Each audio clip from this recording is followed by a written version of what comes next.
সব সিস্টেম শিখিয়ে দিচ্ছে।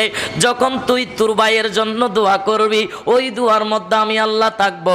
যখন তুই তোর মুসলমান ভাইয়ের জন্য দোয়া করবি ওই দোয়ার মধ্যে আমি থাকবো। তোর ভাইয়ের প্রতি তোর কোনো বিদ্বেষ থাকবে না, অহংকার থাকবে না, গৌরব থাকবে না, বক্রতা থাকবে না, হিংসা থাকবে না।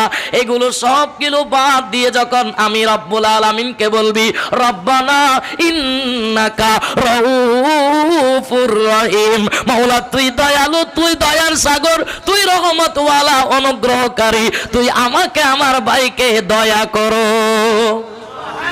আর জোরে বলুন না সুবহানাল্লাহ। তাহলে এটার নাম হলো সূরাতু আল কাহফ।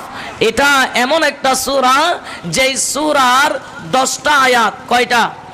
জোরে আর পিছন থেকে আওয়াজ হচ্ছে না। কয়টা? সূরাতুল কাহফ এটা 15 নম্বর পারার 12 পৃষ্ঠা থেকে শুরু।